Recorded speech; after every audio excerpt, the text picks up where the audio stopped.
आज हम बात करने वाले हैं हिंदी सिनेमा और उसका अध्ययन, इम्पॉर्टेंट क्वेश्चन विद आंसर।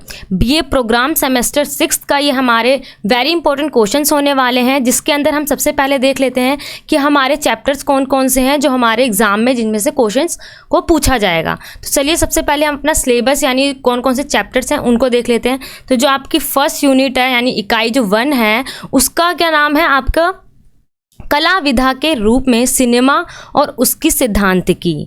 इसके अंदर आपको बताना है कि मतलब सिनेमा के सिद्धांतों को बताना है कि सिनेमा में किस किस सिद्धांतों के प्रयोग से एक हमारी मूवी या एक फिल्म का निर्माण होता है या उसको बनाया जाता है। और जो हमारी सेकंड यूनिट है उसका नाम है हिंदी सिनेमा उद्भव और विकास। इसके अंदर ये है कि हमारी हिंदी सिनेमा जो है उसका विकास किस तरीके से हुआ, उसका उद्भव यानी उसका उदय किस तरीके से हुआ, उसका विकास किस तरीके से, उस पूरे चरण को आपको बताना है।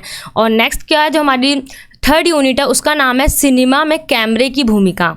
जो कैमरा होता है उसकी क्या मतलब रोल होता है, क्या भूमिका होती है, किस तरीके से उससे मूवी बनती है, कोई भी फिल्म बनती है, उसकी क्या भूमिका होती है, उस चीज़ को आपको इसके अंदर बताना है। इसी से रिलेटेड आपको इस नोट्स में क्वेश्चन दिए गए हैं, उसको आप परचेज कर सकते हो, उसका लिंक आपको वीडियो के डिस्क्रिप्शन बॉक्स में मिल जाएगा। जो हमारी फोर्थ यूनिट है उसमें है हमारा नई तकनीकी और सिनेमा, संभावनाएं और चुनौतियाँ, संदर्भ मुगले आजम, मदर इंडिया, दीवार, पीक। इसके अंदर आपको बताना है कि जो हमारी मूवीज़ बनी है उनके अंदर कौन कौन सी तकनीक का प्रयोग करा गया है। यहाँ पे आपको कुछ मूवीज़ का नाम दे रखा है, जैसे कि हमारी कौन कौन सी मूवी है, मुगले आजम, मदर इंडिया, दीवार और पीक। इन मूवी का नाम दिया गया है जो हमारी हिंदी सिनेमा के इतिहास को काफ़ी मतलब कि ऊंचा कर देती हैं, उन मूवी को यहाँ पे बता रखा है। तो चलिए हम अपना फर्स्ट क्वेश्चन देखते हैं। हमारा फर्स्ट क्वेश्चन क्या है, सबसे पहला क्वेश्चन ही हमारा यहाँ पे है कि हमारे सिनेमा की सिद्धांतिकी पर प्रकाश डालिए। मतलब सिनेमा का जो सिद्धांत है उस पर हमें क्या करना है, उस पर हमें प्रकाश डालना है। तो चलिए उसको स्टार्ट करते हैं हम। सिनेमा का निर्माण, जैसे कि हम जानते हैं सिनेमा किसी एक व्यक्ति, जैसे अगर हम अपनी जो मूवीज़ देखते हैं, पर्दे पर जो मूवी देखते हैं उसके अंदर हमें सिर्फ और सिर्फ कितने 2 जने या 3 जने जो मेन रोल कर रहे होते हैं वो उन्हीं को हम देख रहे होते हैं। लेकिन हमें ये नहीं पता होता है उस मूवी को, उस फिल्म को बनाने में उसके पीछे काफ़ी लोग का समूह होता है जो उसको मिलकर बनाते हैं। उसके प्रोड्यूसर, डायरेक्टर और भी काफ़ी सारे आर्टिस्ट होते हैं जो मूवी के निर्माण में काफ़ी ज़्यादा अहम भूमिका निभाते हैं। तो जो मूवी होती है किसी एक व्यक्ति या 2 व्यक्ति से मिलकर नहीं बनती है, वो काफ़ी लोगों से मिलकर, काफ़ी बड़े समूह से मिलकर उस मूवी को बनाया जाता है। किसी भी फिल्म के निर्माण से पहले फिल्मकार द्वारा सिद्धांत, मूल्य, विषय, नियम आदि को तय कर लेते हैं। जब भी कोई फिल्म बनाई जाती है उससे पहले उस फिल्म का जो भी सिद्धांत है उसका क्या मूल्य होने वाला है, कौन से विषय पे बनाई जाएगी मूवी, क्या क्या नियम होंगे, ये सब मूवी बनाने से, फिल्म बनाने से पहले इस चीज़ को तय कर लिया जाता है। और जो सिनेमा के निर्माण में वैज्ञानिक तकनीक की महत्वपूर्ण भूमिका होती है। जब फिल्म का निर्माण होता है तो उसके अंदर जो वैज्ञानिक जो तकनीक होती है उस चीज़ की जो भूमिका होती है काफ़ी ज़्यादा महत्वपूर्ण होती है। इसी की वजह से हमारी फिल्म जो है काफ़ी अच्छी बन पाती है। ठीक है, तो आगे देखते हैं हमारा आगे क्या है। आगे है हमारा गीत, संगीत, चित्रकला, वस्तुकला, कविता, कहानी। इन सभी चीज़ों के समावेश से हमारी क्या बनती है, एक सिनेमा बनता है। जब हम कोई मूवी देखते हैं, कोई फिल्म देखते हैं तो उसके अंदर हमारा क्या क्या होता है, उसके अंदर एक संगीत यानी जो गीत होता है, चित्रकला होती है, वस्तुकला होती है, कविता होती है और कहानी होती है। इन सभी से मिलकर समावेश यानी इन सभी से मिलकर एक सिनेमा का निर्माण होता है या उसको बनता है। ठीक है, हम ये कह सकते हैं। नेक्स्ट आगे क्या है हमारा, जो सिनेमा को बनाता है, जो उसका निर्माण करता है, उसको हम क्या कहते हैं, निर्देशक की यह सोच होती है। मतलब कि जो हमारा जो निर्देशक होता है वो अपनी थिंकिंग, अपने थॉट्स को एक फिल्म के माध्यम से दर्शाता है। जो लेखक होता है वो फिल्म को लिख देता है, लेकिन उससे किस तरीके से प्रस्तुत करना है एक पर्दे पर, किस तरीके से उसको मतलब कि दर्शाना है, वो सब कौन करता है, एक निर्देशक होता है वो करता है।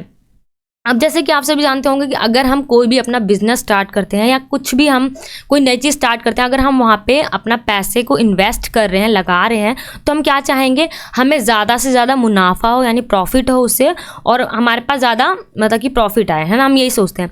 ऐसे ही जब कोई भी फिल्मकार जब उस पर मतलब कि पैसा लगाता है, जो निर्माता जो करते हैं फिल्म को बनाते हैं, उस पर जो पैसा इन्वेस्ट कर रहे होते हैं वो लोग, जो इतनी मूवी बनती है उस पर करोड़ों करोड़ों लाखों लाखों पैसे लगाए जाते हैं। अब उसके मतलब कि वो लोग क्या सोचते हैं, जो भी फिल्म बनाई जा रही है उससे हमें जो वापस मिले, इनपुट जो मिले वो काफ़ी ज़्यादा उसमें लाभ हो, और वो वापस जो आए जो पूंजी हो वो काफ़ी ज़्यादा लाभदायक हो, मतलब उसके अंदर काफ़ी ज़्यादा प्रॉफिट हो। जब कोई भी हम अगर कोई बिज़नेस भी स्टार्ट करते हैं तो हम यही सोच के स्टार्ट करते हैं कि उसमें हमें ज़्यादा से ज़्यादा फ़ायदा हो। इसलिए जब कोई फिल्म बनाई जाती है उस पर जितना भी खर्चा आता है तो यही सोचा जाता है कि वो फिल्म काफ़ी ज़्यादा चले, मतलब लोग उसे देखें, उसकी टिकटें बहुत ज़्यादा बिकें, है ना। जैसे कि आज जैसे अभी जो नई फिल्म आई थी KGF चैप्टर 2, उसकी वो भी फिल्म जो थी काफ़ी ज़्यादा ब्लॉकबस्टर फिल्म थी, है ना। उसको काफ़ी लोगों ने पसंद करा और उसमें ज़्यादा प्रॉफिट हुआ जिन्होंने फिल्म को बनाया। ऐसी जो भी फिल्म बनाई जाती है वो ही सोचकर बनाई जाती है ना। और आगे क्या है, अब हमारा लेखक की रचना को प्रस्तुत करने के तरीके निर्देशक तय करता है। मतलब लेखक जिसने उस मूवी को लिखा है, उस कहानी जो पूरी होती है मूवी में, एक लेखक लिखता है उसको किस तरीके से प्रस्तुत करना, मैंने बताया वो कौन तय करता है, एक निर्देशक तय करता है। फिल्म कौन से विषय पर बनेगी, उसे कैसे प्रस्तुत करना है, उसमें कौन से कलाकार होंगे, शूटिंग कहाँ होगी, ये सब तय करने की जिम्मेदारी एक निर्देशक की होती है ना। कि मतलब कहाँ पे बनेगी, कैसे बनेगी, कौन कौन से उसके अंदर एक्टर होंगे, हीरोइन होगी, हीरो होगा, ये सब कौन तय करता है, एक निर्देशक तय करता है। लेखक का काम सिर्फ क्या करना होता है, एक कहानी को लिखना होता है उसका काम, और बाकी उसको किस तरीके से लोगों के सामने प्रस्तुत करना है, कैसे दर्शाना है, कौन कौन इसके अंदर क्या क्या रोल करेंगे, किसका क्या रोल होगा, वो सब कौन तय करता है, वो एक निर्देशक तय करता है। फिर ही जाके एक अच्छी मूवी हमारे सामने आती है। अब इसके हम सिद्धांत को पढ़ लेते हैं। सबसे पहले हम ये देखते हैं कि जो हमारा सिद्धांत है वो किन दो शब्दों से मिलकर बना है। जैसे सिद्धांत है वो दो शब्दों से मिलकर बना है, एक सिद्धि और एक अंत। ठीक है, तो सिद्धांत का अर्थ होता है सिद्धि का अंत। और इसके अंदर जो हमारे कौन कौन से सिद्धांत आते हैं, जैसे कि हमारा मूवी बनती है धर्म, विज्ञान, दर्शन, नीति, राजनीतिक क्षेत्र, इन सभी के क्षेत्र में एक मूवी को तैयार किया जाता है ना। और जैसे कि हम धर्म पे देखें तो धर्म का जो क्षेत्र होता है उसमें आस्था पर आधारित होती है। जो धर्म की मूवी होती है वो किस पे आधारित होती है, हमारी आस्था, हमारे विश्वास, उस चीज़ पे वो आधारित होती है। कि जैसे कि हम मानते हैं कि अगर काली बिल्ली रास्ता काट जाएगी तो क्या होगा, हम उस रास्ते से नहीं जाएंगे, ऐसा हमारा विश्वास है, मतलब हम इस चीज़ को मानते हैं तो हम नहीं जाएंगे। लेकिन जो विज्ञान होता है वो विज्ञान क्या मांगता है, जो साइंस होती है वो एक फैक्ट को मांगता है कि उसको सिद्ध करने की ज़रूरत पड़ती है। लेकिन जो धर्म के क्षेत्र में होता है उसको सिद्धांत को मतलब सिद्ध करने की ज़रूरत नहीं पड़ती है। तो इन दोनों में ये फ़र्क है। आगे देखते हैं, हम इसके सिद्धांत को पढ़ते हैं। हमारे कौन कौन से सिद्धांत हैं, आप इसको मतलब मैं आपको ब्रीफली में बता रही हूँ, बाकी इसकी जो डीपली नोट्स हैं आपको वीडियो के डिस्क्रिप्शन बॉक्स में मिल जाएंगे। तो सबसे पहले हम इसके सिद्धांत को देखते हैं। सबसे पहला सिद्धांत हमारा कौन सा होता है, उपकरण सिद्धांत। उपकरण सिद्धांत कौन सा होता है, जिसके अंदर वैज्ञानिक उपकरणों का प्रयोग होता है। जितने भी हमारे मतलब कि टेक्नोलॉजी, तकनीक का प्रयोग होता है फिल्मों के अंदर, वो हमारे उपकरण सिद्धांत के अंदर आते हैं। अब जैसे कोई मूवी बनाई जाती है तो मूवी जिस तरीके से बनी है उसी तरीके से हमारे सामने नहीं दिखाई जाती है। उसके अंदर काफ़ी ज़्यादा एनिमेशन का प्रयोग होता है, काफ़ी ज़्यादा फैक्ट लगाए जाते हैं, मतलब अलग अलग तकनीकों का प्रयोग करके उसको और ज़्यादा मतलब आकर्षक बना दिया जाता है, ताकि लोगों को वो और अच्छी तरीके से मतलब लुभा सके, लोगों को वो काफ़ी लोकप्रिय लगे वो मूवी, है ना, ताकि वो अच्छी लगे। इसलिए उस मूवी के अंदर काफ़ी ज़्यादा वैज्ञानिक उपकरणों का प्रयोग किया जाता है। जैसे कि अब कोई चीज़, जैसे कि हमारी रियल लाइफ के अंदर जो असंभव चीज़ है ना, तो उस असंभव चीज़ को भी मूवी के अंदर इस तरीके से दिखाया जाता है कि वो ऐसा लगता है कि सच्ची में वो जो घटना है वो मतलब घट रही है। उपकरणों के माध्यम से घटते हुए दिखाया जाता है असंभव प्रतीत होने वाली घटनाओं को। जो चीज़ें असंभव है उन सभी को भी उपकरणों के माध्यम से ऐसे दिखाया जाता है कि वो रियल में हो रहा है, ऐसा हो सकता है। तो वही हमारे क्या कहलाते हैं, वैज्ञानिक उपकरण कहलाते हैं। अब जैसे कि आप बाहुबली मूवी देख लो, उसके अंदर काफ़ी ऐसे ऐसे एक्शन होते हैं कि ऐसा लगता है कि ऐसा तो रियल में हो ही नहीं सकता। तो वो किसके ज़रिए होता है, वो एक एनिमेशन वगैरह इन सब का प्रयोग किया जाता है, जब जाकर मतलब कि एक मूवी का निर्माण होता है। और इन्हीं एनिमेशन के प्रयोग से ही मूवी क्या होती है, एक अच्छी बनती है और लोगों को काफ़ी ज़्यादा पसंद आती है। जैसे कि मैंने बताया, आप इसके एग्जाम्पल में आप लिख सकते हो, जैसे कि आपकी मूवी हो गई बाहुबली हो गई, रावण हो गई, रोबोट हो गई, ये फिल्में क्या हैं, जिनको काफ़ी ज़्यादा पसंद आती है। जैसे मैंने बताया, आप इसके एग्जाम्पल में आप लिख सकते हो, जैसे कि आपकी मूवी हो गई बाहुबली हो गई, रावण हो गई, रोबोट हो गई, ये फिल्में क्या हैं, ऐसी हैं जिनको मतलब कि रियल लाइफ में हम कहेंगे ये बातें असंभव है, लेकिन इसको रियल करके इस मूवी के अंदर दिखाया गया है। तो इसी को हम क्या कहते हैं, उपकरण सिद्धांत के ये सारे जो मूवी हैं उदाहरण हैं। जब रियल मतलब कि जो चीज़ें हमारी रियल लाइफ में नहीं हो सकती, उन सबको मतलब इस तरीके से दिखाना उपकरणों के माध्यम से, वैज्ञानिक उपकरणों के माध्यम से कि वो हो सकती हैं। और मूवी के आपको मतलब कि एग्जाम्पल देना काफ़ी ज़्यादा ज़रूरी होगा, इससे मतलब एग्जामिनर पे आपका इम्पैक्ट काफ़ी ज़्यादा अच्छा पड़ेगा।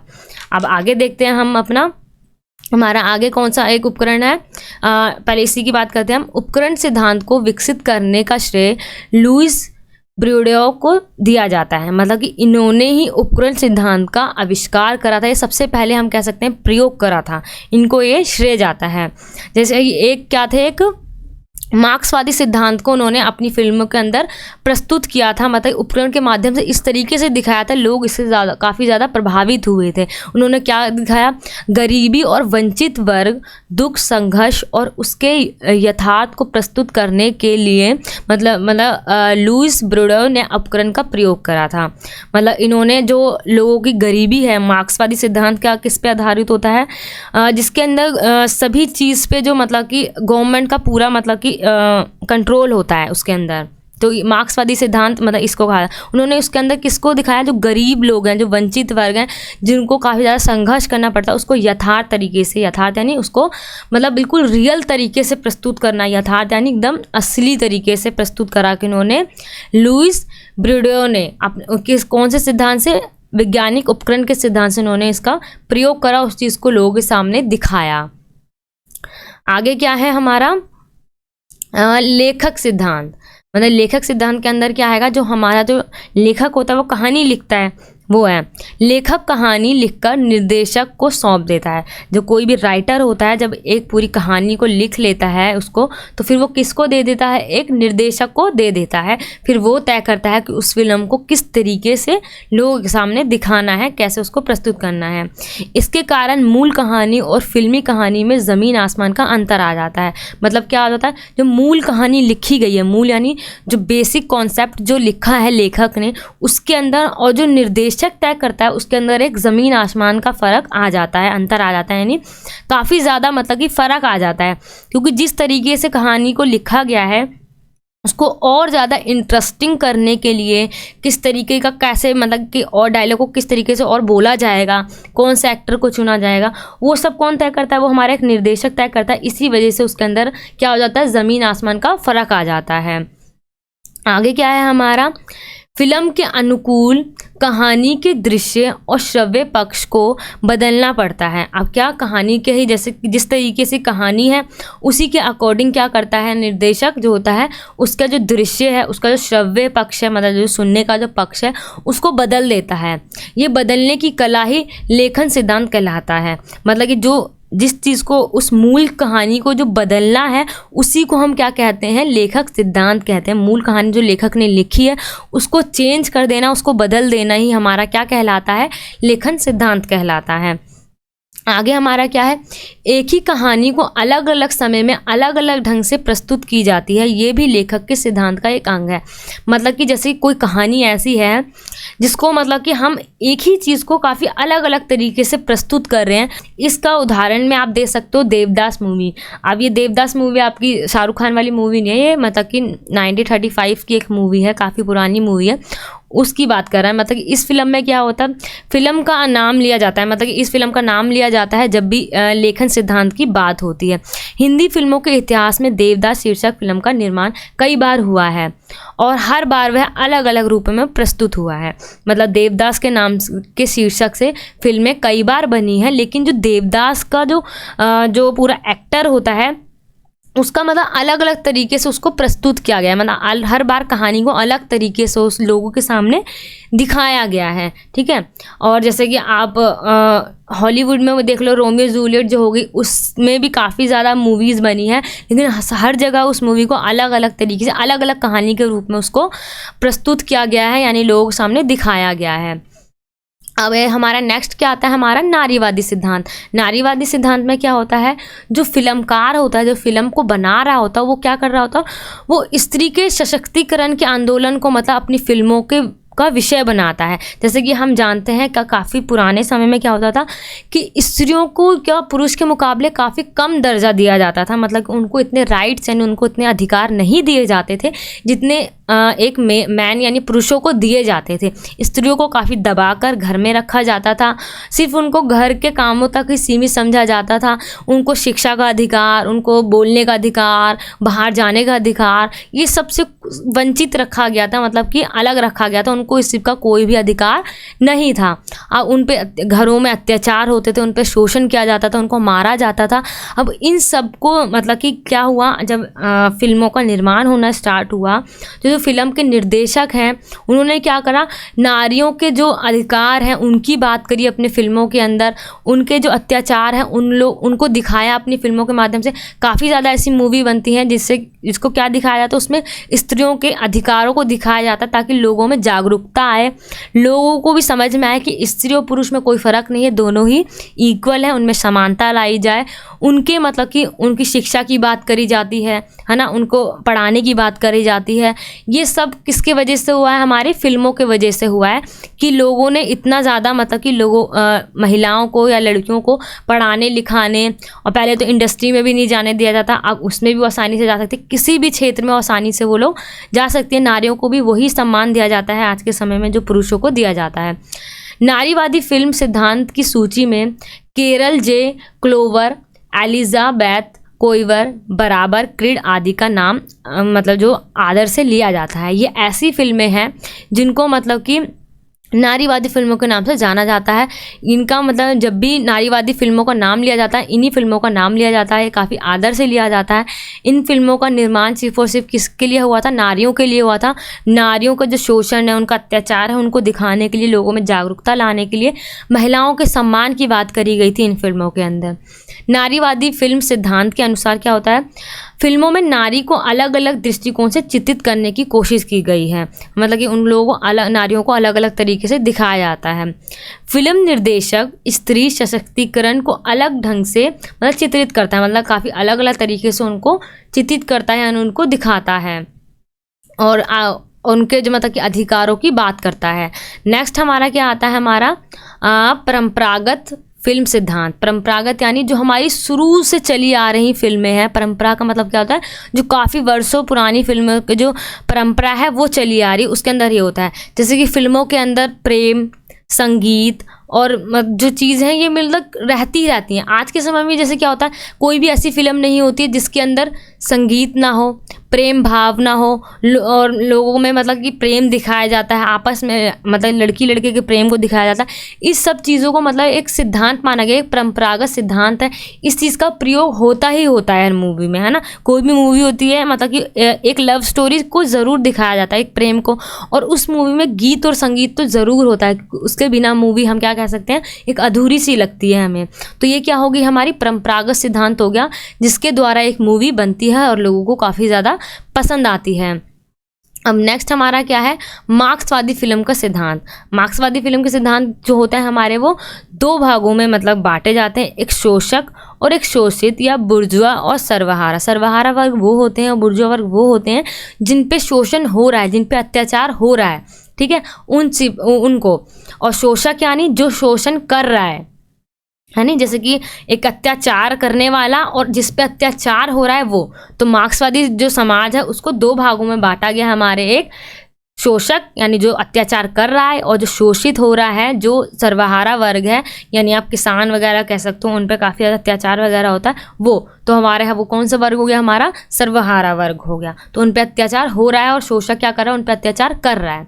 तो इनको इससे ही उस मूवी को बनाया जाता है।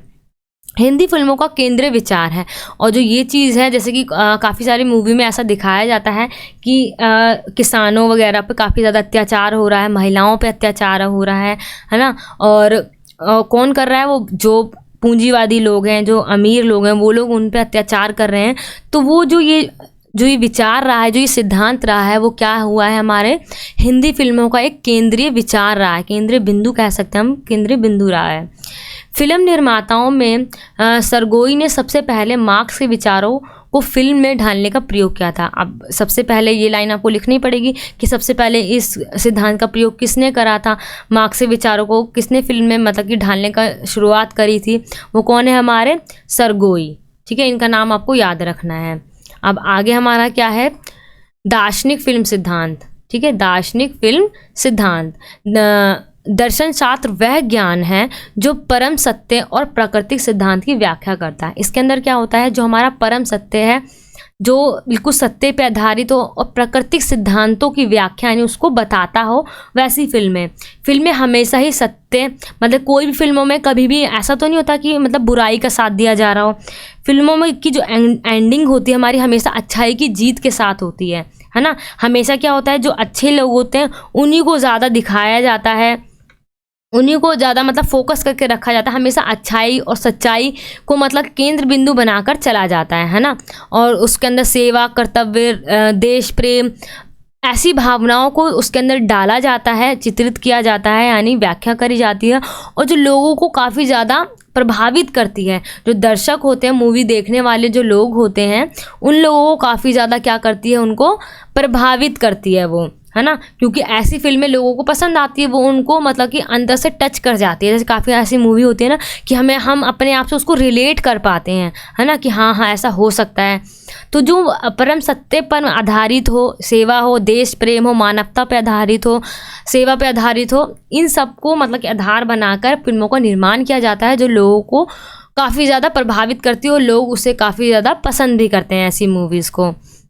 नेक्स्ट हमारा क्या है, मनोविश्लेषणात्मक फिल्म सिद्धांत। ये जो हमारा सिद्धांत है, इसमें अंदर क्या है, इसका मतलब कि प्रयोग किसने करा था, मनोविश्लेषणवाद का जो प्रयोग करा था वो सिगमंड फ्रॉयड ने किया था। इसके अंदर क्या होता है कि जो मनोविश्लेषणवादी सिद्धांत से प्रभावित फिल्मों में मनुष्य की मानसिक स्थिति, उसकी भावनाएं और उसकी चेतना को मतलब कि प्रस्तुत किया जाता है। जो लोगों की, जो मनुष्य की जो मानसिक स्थिति होती है, उनकी जो फीलिंग होती है, यानी उनकी जो भावनाएं होती हैं, उन सब को काफ़ी अच्छी और काफ़ी सुंदर तरीके से फिल्मों के माध्यम से दिखाया जाता है, जो हिंदी फिल्मों को काफ़ी ज़्यादा मतलब कि लोकप्रिय बना देती हैं। ऐसी फिल्में जो लोगों के भावनाओं से रिलेट करती हों। अब हमारा क्या आ जाता है, हमारा नव यथार्थवादी फिल्में। नव यथार्थवादी फिल्में जो है हमारी यथार्थवादी फिल्मों से जो विकसित फिल्में हैं, उन्हीं को हम क्या कहते हैं, उनको हम नव यथार्थवादी फिल्में कहते हैं। इसमें क्या होता है कि इसमें भी जो मूवी होती है तो सत्य पर आधारित होती हैं। जो दृश्यों के माध्यम से प्रस्तुत करना सिनेमा का यथार्थवाद कहलाता है। जो भी दृश्य दिखाए जाते हैं वो मतलब रियल जैसे लगे, उसको क्या कहते हैं, हम यथार्थवाद कहते हैं। इसी यथार्थवाद के साथ सिनेमा में निर्देशक ने एक नया प्रयोग किया तो उसे नव यथार्थवाद सिद्धांत कहा जाने लगा। पहले यथार्थवाद सिद्धांत के नाम से जाना जाता था। अब जब इसके अंदर जो निर्देशक होता है उसने नए चीज़ों का प्रयोग करने लगा, नई तकनीकों का प्रयोग करने लगा, तो उसको आगे चलकर क्या कहा जाने लगा, नव यथार्थवादी सिद्धांत के नाम से वो जाने जाने लगा। सबसे पहला प्रयोग इटली में हुआ था। ठीक है, सबसे पहला नव यथार्थवादी फिल्मों का जो सिद्धांत है उसका प्रयोग सबसे पहले हमारा कहाँ हुआ था, वो हमारा इटली में हुआ था। 1950-1960 के दशक में इटली में प्रयोग किया गया था और दुनिया की सिनेमा जगत को प्रभावित किया। और इसने क्या करा, पूरी दुनिया में इसका जो प्रभाव था काफ़ी ज़्यादा पड़ा। यथार्थवादी फिल्में बाइसिकल थीव्स, ये सबसे पहली फिल्म बनी हमारी यथार्थवादी सिद्धांत के नाम से। और फिर क्या हुआ, हिंदी फिल्म में चेतन आनंद की नीचा नगर 1946 में आई थी। ऋत्विक घटना की नागरिक 1852 में, विमल राय की 2 बीघा जमीन 1953 का नाम प्रमुखता से लिया जाता है। अब जो हिंदी फिल्मों में जो इटली की नव यथार्थवादी फिल्मों से प्रभावित होकर जो हिंदी सिनेमा में जो मूवी बनी है वो हमारी ये सारी मूवी हैं जो मतलब कि इन नव यथार्थवादी फिल्मों पर आधारित पर बनी थी। अब इसका निष्कर्ष आप लिख सकते हो कि मतलब कि जितने भी सिद्धांतों का प्रयोग करा जाता है, जितने भी हमारे सारे सिद्धांत हैं, उनके प्रयोग से क्या होता है, हमारी जो मूवी होती है वो काफ़ी ज़्यादा अच्छी बनती है और लोगों पे काफ़ी ज़्यादा प्रभाव डालती हैं। ये सब अपने आप निष्कर्ष आप अपने आप बना कर लिख सकते हो। ठीक है, बाकी आप इसके जो नोट्स हैं आप वो तो ले ही सकते हो। अब नेक्स्ट हमारा क्वेश्चन क्या है, हमारा नेक्स्ट क्वेश्चन है हमारा हिंदी सिनेमा के स्वर्णयुग काल का नाम वर्णित कीजिए। मतलब कि ऐसा कौन सा काल है जिसको मतलब कि स्वर्णिम काल से जाना जाता है। हिंदी सिनेमा के स्वर्णिम काल, स्वर्णिम कह सकते हो आप, स्वर्णयुग कह सकते हो, या काफ़ी अच्छा काल, ऐसा कौन सा काल था हिंदी सिनेमा का जब लोगों ने हिंदी सिनेमा को पसंद करना काफ़ी ज़्यादा शुरू कर दिया था। लोगों को इतनी पसंद आने लगी थी मूवी कि लोग हर मूवी को देखते ही देखते थे। ऐसा कौन सा काल था?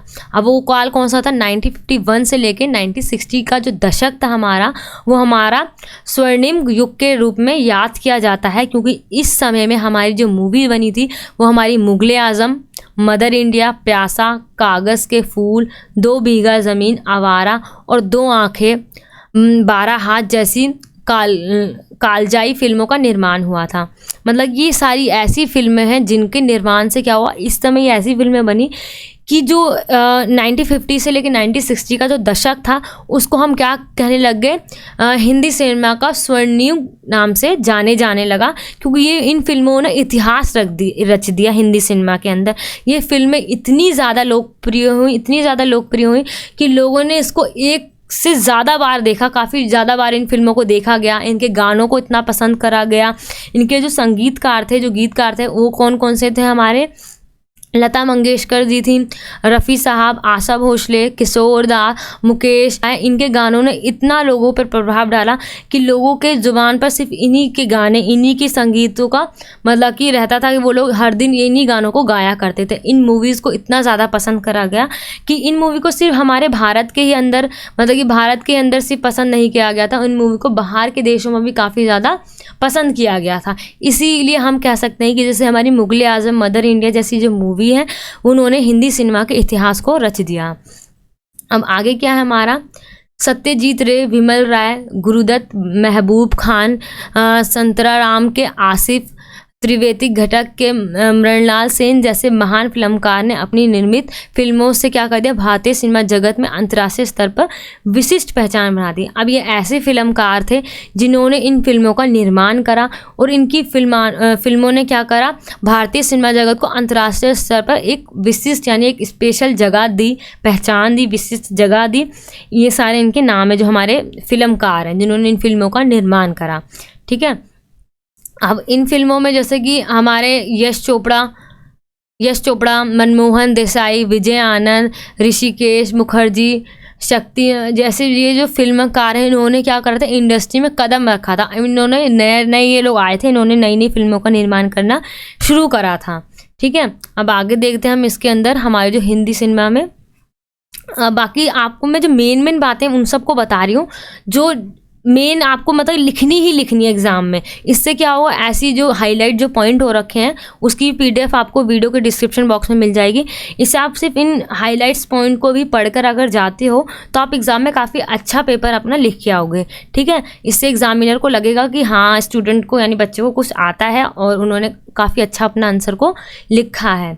अब हम क्या देखते हैं, दादा फल्के कौन थे, जिन्होंने हमारी जो सिनेमा को में सबसे पहली फिल्म बनाई थी हमारी राजा हरिश्चंद्र जो पहली फिल्म थी, जो हमारी मूक फिल्म थी, जो 1913 में आई थी, 1913 के अंदर आई थी। इनको काफ़ी ऐसे ज़्यादा अवार्ड से मतलब कि सम्मानित किया गया है और जिनका जो दर्जा है काफ़ी ऊंचा रख दिया गया है। इन्होंने एक ऐसी फिल्म, इन्होंने ही क्या रखा, हिंदी सिनेमा की फिल्मों की नींव रखी हम कह सकते हैं। 1960 में फॉरेन फिल्म में फेस्टिवल में सर्वश्रेष्ठ अभिनेता का पुरस्कार प्राप्त है। इनको मतलब कि काफ़ी अलग बाहर के देशों में भी काफ़ी ज़्यादा मतलब पुरस्कार से सम्मानित किया गया है। अब आगे हमारा नेक्स्ट क्वेश्चन क्या है, हमारा नेक्स्ट क्वेश्चन है हिंदी सिनेमा के इतिहास पर प्रकाश डालिए। अब हमें क्या करना है कि जो हिंदी सिनेमा का जो इतिहास है उस पर हमें प्रकाश डालना है, उसको बताना है कि कैसे शुरू हुआ, सब कुछ पूरा इतिहास को हमें बताना है। तो चलिए स्टार्ट करते हैं हम अपना हिंदी सिनेमा का इतिहास। सबसे पुराने और सबसे बड़े फिल्म उद्योगों में से एक है जो हमारा भारतीय दुनिया में जो हिंदी सिनेमा है वो सबसे पुराने फिल्म उद्योगों में से जाना जाता है, जिसकी शुरुआत कब हुई थी, 1913 की शुरुआत में ही हो गई थी, जिसकी शुरुआत हमारी राजा हरिश्चंद्र के फिल्म से हुई थी, जिस फिल्म का निर्माण किसने करा था, दादा साहब फाल्के ने किया था। ठीक है। इन्होंने इस फिल्म का निर्माण करा था, सबसे पहली फिल्म जो 1913 के अंदर आई थी और इसने काफ़ी ज़्यादा मतलब कि अपनी विशिष्ट पहचान बना ली थी भारतीय सिनेमा ने, बाहर के देशों में भी और भारत में भी। इस चीज़ को लोगों ने काफ़ी ज़्यादा पसंद करा था। और आगे क्या हमारा 1930 के दशक की शुरुआती में स्टूडियो सिस्टम उभरने लगा। जो हमारा स्टूडियो सिस्टम का जो सिस्टम है वो उभर कर कब आया, हमारा 1930 के दशक में सामने आया। इससे पहले इसका प्रयोग नहीं होता था। 1930 के दशक में स्टूडियो सिस्टम उभर कर आया। सफल शुरुआती फिल्म देवदास 1935 की थी, मतलब जो 1913 में हमारी मूवी का निर्माण होना स्टार्ट हुआ था। और जो सबसे सफल मूवी जो बनी वो हमारी कौन सी बनी थी, वो हमारी देवदास मूवी बनी, जो 1935 के अंदर आई थी, जिसको लोगों ने काफ़ी ज़्यादा पसंद करा था। और इस वजह हिंदी सिनेमा का जो इतिहास है और भी ज़्यादा इंटरेस्टिंग कह सकते हैं हम हो गया। ठीक है, आगे देखते हैं हम इसके अंदर और कौन से हमारे ऐसे पॉइंट हैं जिनको हमें लिखना काफ़ी ज़्यादा ज़रूरी है।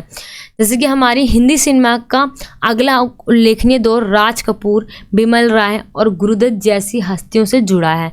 मतलब ये कुछ ऐसी हस्तियां हैं, कुछ ऐसे मतलब कि एक्टर हैं जिनकी वजह से जो हिंदी सिनेमा का जो दर्जा है वो काफ़ी ज़्यादा ऊंचा उठ चुका है। पृथ्वीराज कपूर के बेटे राज कपूर ने हिंदी सिनेमा में कुछ सबसे प्रशंसित और यादगार फिल्में बनाई। मतलब जो पृथ्वीराज कपूर के जो बेटे थे राज कपूर, उन्होंने हिंदी सिनेमा में कुछ ऐसी फिल्में बनाई जो काफ़ी ज़्यादा यादगार रहीं, जिन्हें आज भी काफ़ी ज़्यादा याद किया जाता है। आगे क्या है हमारा, जो हमारे बिमल राय के 2 बीघा ज़मीन जो इतलवी नव यथार्थवाद के प्रभाव को दर्शाती है। जो हमारी 2 बीघा ज़मीन जो मूवी है वो किसको दर्शाती है, हमारे नव यथार्थवाद को मतलब कि प्रभाव से बनी थी, उसको ही वो दर्शाती है।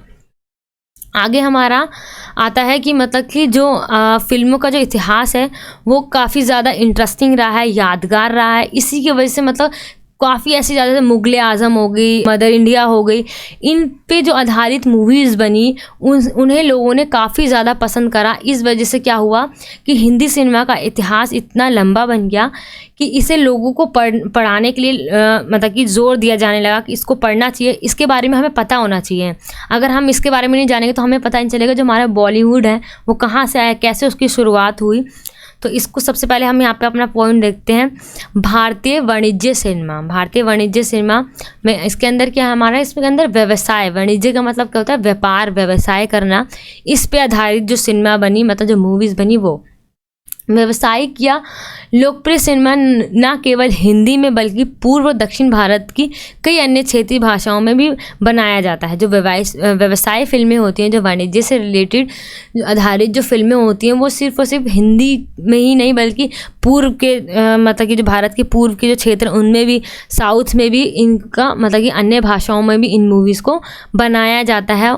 और मतलब कि भारत में सिनेमा का सबसे लोकप्रिय रूप है ये, मतलब सबसे ज़्यादा इसको पसंद किया जाता है जो हमारा वाणिज्य सिनेमा है। भारतीय व्यवसायिक फिल्मों ने शुरुआत की है तब से ये बहुत बड़ी है, मतलब कि जब से वो क्या होता गया वो बढ़ता ही गया। और ये सिर्फ मतलब कि हिंदी मतलब उत्तर साइड में ही नहीं बल्कि पूर्व और दक्षिण साइड में भी इन सबको बनाया जाता है। व्यवसायिक फिल्में जो भी भाषा में बनाई जाती हैं वे एक अंतराल के साथ काफ़ी लंबी होती हैं। मतलब ये फिल्में काफ़ी ज़्यादा क्या होती हैं, लंबी होती हैं, वो 3 घंटे की होती हैं। जैसे कि आजकल की जो मूवी होती हैं वो 2 या 2.5 घंटे की भी नहीं होती हैं, इतनी होती है, इससे ज़्यादा लंबी नहीं होती। लेकिन आप जो 90s, 60s, 80s की जो मूवी देखोगे वो 3-3 घंटे की, 3.5 घंटे की मूवी होती थी। उन्हीं को हम क्या कहते हैं, वो काफ़ी ज़्यादा मतलब अंतराल में बनाई जाती है, मतलब काफ़ी ज़्यादा लंबे समय लगता है और उसको बनाने में भी काफ़ी समय लगता है। एक मूवी को 10-10 साल, 5-6 साल लग जाता है। आजकल एक साल में ही कितनी सारी मूवीज़ आ जाती हैं, लेकिन पहले मतलब कि 10-10 साल में मूवीज़ को बनाया जाता था, फिर मूवी आ जाती थी और लोग उन्हें थिएटर में देखने जाया करते थे। ठीक है, अब नेक्स्ट क्या है हमारा, क्षेत्रीय सिनेमा। क्षेत्रीय सिनेमा में क्या है हमारा, भारत दुनिया के सबसे बड़े फिल्म उद्योगों में से एक है। भारत में हर साल हज़ारों फिल्में बनती हैं। भारतीय फिल्म उद्योगों में हिंदी फिल्म, क्षेत्रीय फिल्म और कला सिनेमा शामिल है। इसके अंदर कौन कौन सी जो हमारी क्षेत्रीय फिल्में होती हैं, जैसे धर्म पर आधारित हो गई, वैज्ञानिक पर आधारित हो गई, कला पर आधारित हो गई, ये सारी फिल्मों को बनाया जाता है। भारतीय फिल्म उद्योगों में मुख्य रूप से एक विशाल फिल्म आधारित भारतीय जनता का समर्थन प्राप्त है। हालांकि भारतीय फिल्म शेष विश्व में विशेषकर प्रवासी भारतीयों की बड़ी संख्या वाले देशों में बढ़ती लोकप्रियता प्राप्त कर रही है। जो मतलब कि हमारी क्षेत्रीय फिल्में हैं वो आज के समय में काफ़ी ज़्यादा लोकप्रियता प्राप्त कर रही हैं। भारतीय फिल्में विशेष विश्व में मतलब जो प्रवासी हैं, प्रवासी यानी जो एक जगह से दूसरी जगह पे जाया करते हैं, उनकी संख्या बढ़ने की वजह से उनको मतलब देश में काफ़ी ज़्यादा पसंद किया जा रहा है। ठीक है, ये हमारा हो गया। अब हम आ जाते हैं हम अपने नेक्स्ट क्वेश्चन पे। तो बाकी जो हमारा जो इतिहास है उसको और ज़्यादा डीपली जो है मतलब वो आप अपने नोट्स में से अच्छी तरीके से जब पढ़ोगे तो आपको अच्छी तरीके से वो समझ में आ जाएगा। मैंने आपको सिर्फ वो ऐसे हाईलाइट पॉइंट बताए हैं जो आपको लिखने ही है, और वो आपको मतलब काफ़ी ज़्यादा आपके जो आंसर को काफ़ी ज़्यादा अच्छा बना देंगे। नेक्स्ट हमारा क्या है, फिल्म मुगले आज़म की समीक्षा कीजिए। मुगले आज़म एक ऐसी फिल्म है जिसको आज भी काफ़ी ज़्यादा पसंद किया जाता है। जब वो फिल्म आई थी जब भी पसंद किया जाता है। जब मुगले आज़म एक हमारी मतलब कि ब्लैक एंड वाइट फिल्म थी, जब इसको रंगीन करके बनाया गया उसको जब भी लोगों ने इतना पसंद करा था, मतलब ये एक अलग ही फिल्म है। मतलब इसको आज भी काफ़ी ज़्यादा पसंद किया जाता है, उस समय आई थी जब भी पसंद किया जाता। एक ये सबसे पहली ऐसी मूवी है जब इसको दोबारा से जब रिलीज़ करा गया, जब इसको रंगीन रूप में जब रंगीन करके जब इसको रिलीज़ किया गया, जब भी इस फिल्म ने काफ़ी ज़्यादा नाम कमाया और मतलब लोगों को पसंद आई। तो इसके बारे में पढ़ना तो बनता ही है। तो चलिए स्टार्ट करते हैं हम इस फिल्म के बारे में। मुगले आज़म वह फिल्म है जिसने लिख दिया भारतीय सिनेमा के इतिहास। हम कह सकते हैं कि जिसने हिंदी सिनेमा के इतिहास को लिख दिया यानी रच दिया, मुगले आज़म ने।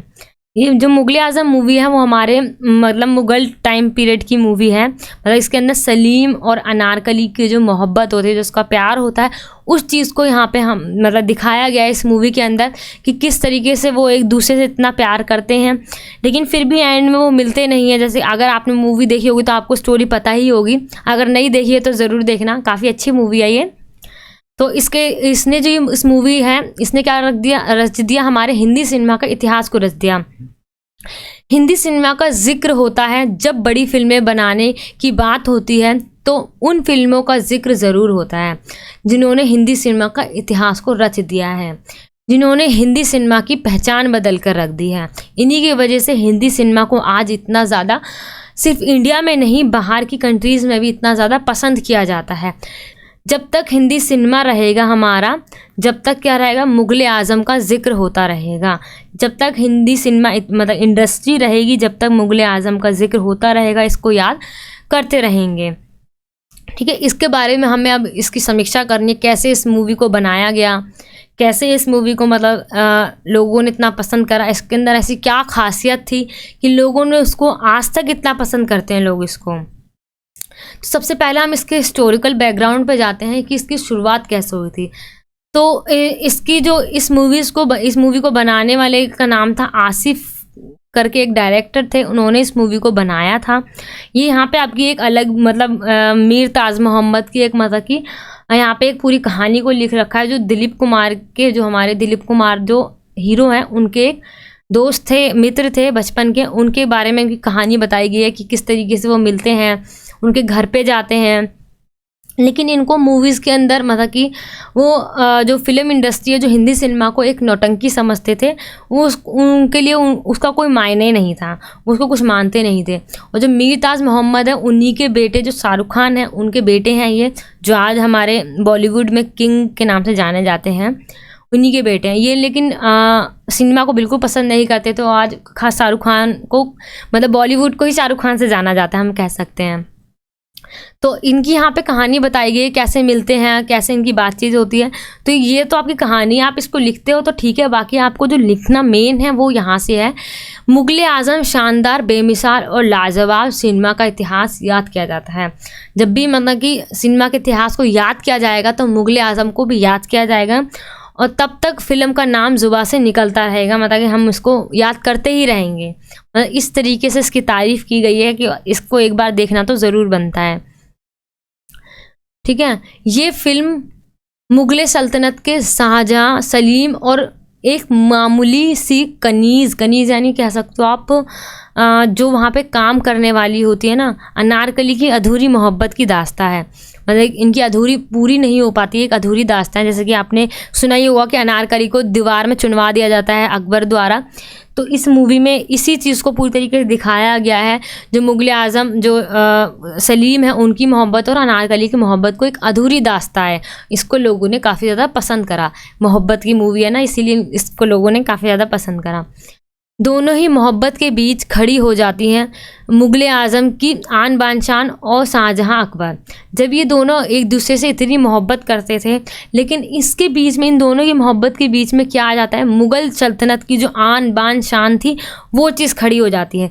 जैसे कि आज के समय में आप देख सकते हो, जब कोई भी एक दूसरे से प्यार करते हैं तो वो उनके घर वाले, इनकी फैमिली प्रॉब्लम, कुछ ना कुछ प्रॉब्लम ज़रूर आती है, या कोई भी कह सकता है कि मतलब कि आन बान शान यानी उनकी इज़्ज़त वगैरह, इस सब की बात होती है। तो इस चीज़ को ही काफ़ी अच्छी तरीके से इस मूवी में दिखाया गया है, इसलिए लोगों ने इसको काफ़ी ज़्यादा अच्छी तरीके से पसंद करा गया है कि अकबर जो अपना रोल, मतलब कि वो अनारकली एक कनीज़ थी, मतलब कि एक मामूली सी लड़की थी, और जो सलीम था वो कहाँ मुग़ल सल्तनत का मतलब कि राजा था, है ना। वह उसके अकबर के बाद इसी को राजा बनना था, तो कैसे वो मतलब कि एक अधूरी सी, मतलब कि एक मामूली सी लड़की से वो शादी कर सकता है, उससे मोहब्बत कर सकता है। जैसे होता है ना कि कास्ट की ले लो आप बात, या धर्म की ले लो आज के समय बात, कि अगले दूसरे धर्म में नहीं कर सकते हैं, या दूसरे कास्ट में नहीं कर सकते हैं, प्यार मोहब्बत जो भी होता है उस चीज़ को, मतलब कि इसी चीज़ को इस मूवी में दिखाया गया है कि जो अनारकली एक मामूली सी लड़की है, और कहाँ जो सलीम एक शाहजहाँ, है ना, का मुग़ल सल्तनत का वो राजा, उनकी मोहब्बत, अधूरी मोहब्बत को दिखाया गया है।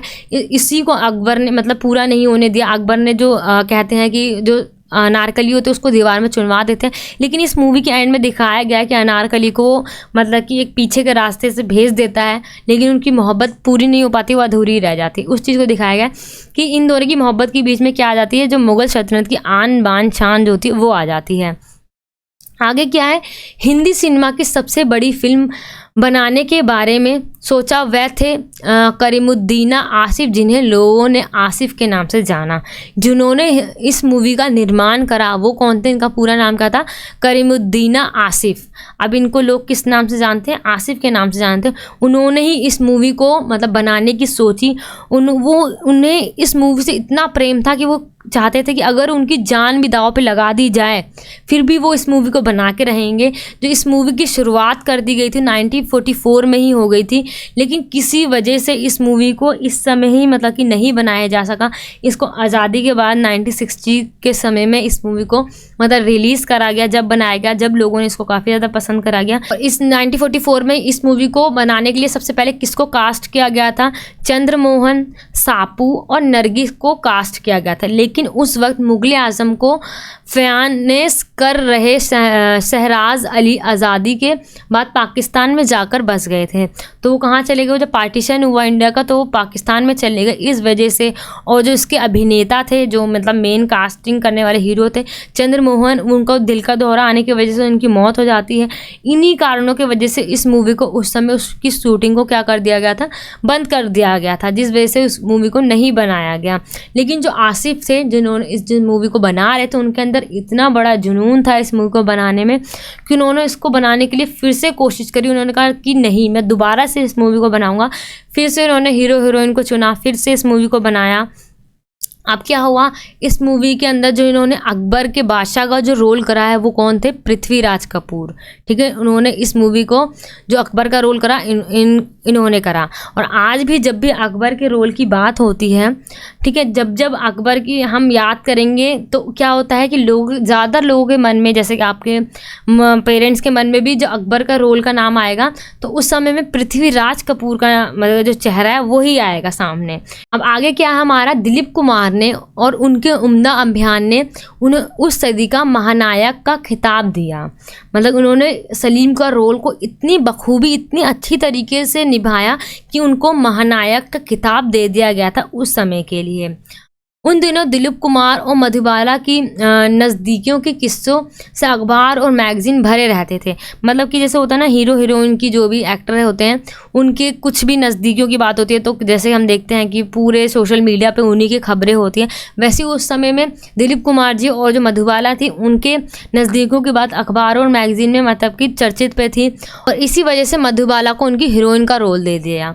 आखिरकार पर्दे के सलीम को उनकी अनारकली मिल गई। अनारकली का रोल मधुबाला को मिला, दिलीप कुमार जी को सलीम का रोल मिला और पृथ्वीराज कपूर को अकबर का रोल मिला। और इन तीनों ने ही बखूबी तरीके से पूरे अपने रोल को इतने अच्छे तरीके से निभाया। और जो इनके साइड रोल वाले जितने भी लोग थे उन्होंने भी बहुत अच्छी तरीके से इस मूवी को निभाया, अपने डायलॉग्स वगैरह को काफ़ी अच्छी तरीके से बोला। आगे हम देखते हैं कि जो हमारे इस पूरी मूवी को बनाने में, जैसे आपने अगर मूवी देखी होगी जिन्होंने, उनको पता होगा इस मूवी के अंदर क्या हुआ है कि शीशे का महल दिखाया गया है। पूरे महल को एक शीशे के महल में दिखाया है। वो काफ़ी ज़्यादा सुंदर है, काफ़ी ज़्यादा देखने में इतना प्यारा लगता है कि इस वजह से इस मूवी को जब भी याद करा जाता है कि शीशे का महल वाली मूवी है ना। और इन शीशों को कहाँ से मंगवाया गया था? इन शीशों को बेल्जियम से मंगवाया गया था, ठीक है। इसलिए मंगवाया गया था ताकि जो उस समय के जो गाना सबसे ज़्यादा प्रसिद्ध हुआ था, इसको आज भी लोगों के दिलों में वो आज भी जिंदा है। वो गाना है हमारा प्यार किया तो डरना क्या। जैसे आपने गाना से सुना ही होगा, प्यार किया तो डरना क्या। ये वाला गाना आज भी लोग सुनते हैं, काफ़ी अच्छा लगता है, इसको आज भी पसंद किया जाता है। इसलिए इस मूवी का काफ़ी ज़्यादा पसंद किया जाता है इस मूवी को, ठीक है। अब आगे हम देखते हैं कि मतलब जो इस मूवी के गाने को भी पसंद किया गया, साथ साथ इस मूवी के जितने भी मतलब एक्टर हैं उनको पसंद किया गया, जितने भी जिन्होंने साइड रोल को किया उनको पसंद किया गया। मतलब इस मूवी का अलग ही मतलब कि एक दौर था। इस मूवी को बहुत ज़्यादा मतलब प्रसिद्धि मिली, लोगों ने पसंद करा। और इस मूवी को जब दोबारा रिलीज़ करा गया, जब भी इसको पसंद किया गया। और जो इसका शीशे का महल था वो भी काफ़ी ज़्यादा खूबसूरत था, सुंदर था। इसको बेल्जियम से मंगवाया गया था, ये सब चीज़ हम कह सकते हैं। नेक्स्ट क्या है, इसकी और भी आगे की बातें इस मूवी को बनाने में। जो आसिफ हैं जिन्होंने इस मूवी को निर्माण करा था, उन्होंने नौशाद के साथ मिलकर 20 गाने बनाए थे और इनमें से बहुत गानों की शूटिंग भी हो गई थी। लेकिन फ़िल्म काफ़ी ज़्यादा लंबी हो रही थी, इसी वजह से क्या हुआ, उनकी मतलब कि फ़ाइनल मतलब एडिटिंग में क्या कर दिया, उन गानों को निकाल दिया गया था, क्योंकि इन गानों की वजह से मूवी काफ़ी लंबी हो जाती। लेकिन जो मेन गाने उनके अंदर रखे गए थे वो आज भी इतने सुने जाते हैं, इतने मतलब फेमस गाने हैं कि, और सबसे फेमस गाना तो आप यही है, प्यार किया तो डरना क्या। आपने सुना ही होगा इस गाने को ज़रूर।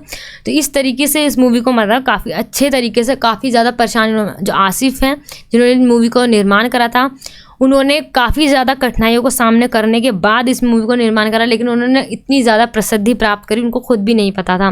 और आगे क्या है, लेकिन करीब 10 साल में पूरी हुई मुग़ल आज़म में जिस दौर में थप्पड़ वाला ये सीन शूट हुआ, उस वक्त तक इन दोनों की राहें अलग हो चुकी थी। मतलब यहाँ पे ये है, जैसे कि हमने अभी ऊपर पढ़ा कि जो दिलीप कुमार और जो मधुबाला की जो मतलब नज़दीकों के जो चर्चे थे वो पूरे सोशल मीडिया कह रही हूँ, मतलब मैगज़ीन वगैरह में मतलब फेमस हो रहे थे। इसी वजह से तो लोगों को ऐसा लगता था कि इन दोनों के बीच में मतलब कुछ है, ऐसा प्रेम है या कुछ, जैसे हम मानते हैं वो उनको डेट कर रहा है, ऐसा कुछ। तो इस मूवी को बनाने में 10 साल लग गए थे, है ना। 10 साल बाद ये मूवी बनी हमारी। जब तक क्या हुआ था, इस मूवी को बनते बनते इतना टाइम हो गया, जब तक जो दिलीप कुमार जी और जो मधुबाला के बीच की जो कहानी है, उसका जो शोर चल रहा था वो ख़त्म हो चुका था। उन दोनों के बीच में अब ऐसा लगता था कुछ भी नहीं है। लेकिन इस मूवी के अंदर, जिसने मूवी देखी उनको पता होगा, एक थप्पड़ वाला सीन है जिसके अंदर जो दिलीप कुमार जी मधुबाला को बहुत ज़ोर से थप्पड़ मारते हैं। और ये थप्पड़ एक ऐसा था कि वो उनसे असली में काफ़ी ज़्यादा ज़ोर से लग गया था। तो ये जो थप्पड़ वाला शूट है उसको भी याद किया जाता है। और उस समय जब ये थप्पड़ वाला शूट हो रहा था, यहाँ पे बताया गया है, तो उन दोनों की राहें, यानी उनकी जो शोर था, उन दोनों की नज़दीकियों का, वो पूरी तरीके से समाप्त हो चुका था। ऐसा लगता था अब उन दोनों के बीच में कुछ भी नहीं है। तो जब ये वाला शूट हुआ था हमारा, ठीक है, यहाँ पे ये बताया गया है। आगे हमारा क्या है, आसिफ ने चुकाई एक गाने की कीमत 25,000 है। आसिफ ने जितने भी गाने बनाए उनको गानों की जो कीमत चुकाई, उन्होंने 25,000 कीमत चुकाई एक एक गाने की। मुग़ल आज़म 5 अगस्त 1960 को रिलीज़ हुई थी हमारी। 1960 के दशक में ये जो हमारी मूवी थी वो रिलीज़ हुई थी और काफ़ी ज़्यादा इसको पसंद करा गया था हमारी इस मूवी को, ठीक है। क्योंकि इस मूवी के गाने हो गए, इस मूवी के हीरो हीरोइन हो गए, इस मूवी के जो भी शॉट्स हो गए, जो सीन है, उनको काफ़ी ज़्यादा याद करा जाता है, ठीक है। इस फिल्म को लोगों का बहुत प्यार मिला। फिल्म फेयर मैगज़ीन कहा था कि इस फिल्म ने इतिहास रच दिया है। आसिफ मुगले आजम को रंगों से भरना चाहते थे। रंगों से यानी उस समय में क्या था, ब्लैक एंड वाइट फिल्में चलती थी, तो ये ब्लैक एंड वाइट फिल्मों के रूप में ही मतलब आई थी। तो उनका सपना था कि इस फिल्म को रंग से भर दिया जाए मुगले आजम को, लेकिन वो सपना उनका पूरा नहीं हो पाया। लेकिन 2004 में वो सपना उनका पूरा हो गया। क्योंकि जब आधुनिक तकनीक का प्रयोग होने लगा, टेक्नोलॉजी जब इतनी ज़्यादा आ गई, तो इस मूवी को क्या हो गया, इस मूवी को दोबारा से रिलीज़ करा गया है ना। इस मूवी को अब रंगीन करके रिलीज़ करा गया 2004 में। आधुनिक तकनीक से इस एपिक फिल्म को रंगीन कर दिया गया और आसिफ का अधूरा सपना क्या हो गया, पूरा हो गया। ये चाहते थे कि इस मूवी को रंगीन करके मतलब लोगों के सामने दिखाया जाए, रंग भर दिया जाए। उस चीज़ को, उस सपने को, उनके सपने को पूरा कर दिया गया। कब? 2004 में, जब इस मूवी को दोबारा रिलीज़ किया गया। मुगले आजम दुनिया की पहली फिल्म है जिसे रंगीन बनने के बाद सिनेमाघर में फिर से रिलीज़ किया गया, मतलब कि दोबारा से इसको रिलीज़ कर दिया गया। कब? जब ये रंगीन फिल्म बन गई और लोगों ने क्या करा, इसको दोबारा से उतना ही प्रेम दिया जितना उस समय में दिया था जब ये ब्लैक एंड वाइट के रूप में फिल्म रिलीज़ हुई थी। ठीक है, तो हम कह सकते हैं कि जो मुगले आजम फिल्म है हमारी एक एपिक फिल्म है, एक अलग ही फिल्म है जिसको लोग कभी भी नहीं भूल सकते हैं। जब भी सिनेमा की बात होगी, जब भी हिंदी सिनेमा की बात होगी, जब कौन सी फिल्म का नाम लिया जाएगा, हमारी मुगले आजम फिल्म का नाम लिया जाएगा, उसको याद किया जाएगा, उनके गानों को याद किया जाएगा, उनके जो हीरो हीरोइन है, मधुबाला जी हो गए, दिलीप कुमार जी हो गए, पृथ्वीराज कपूर जी हो गए, उन सबको याद किया जाएगा जिन्होंने इस फिल्म के अंदर काफ़ी ज़्यादा अहम भूमिका को निभाया है।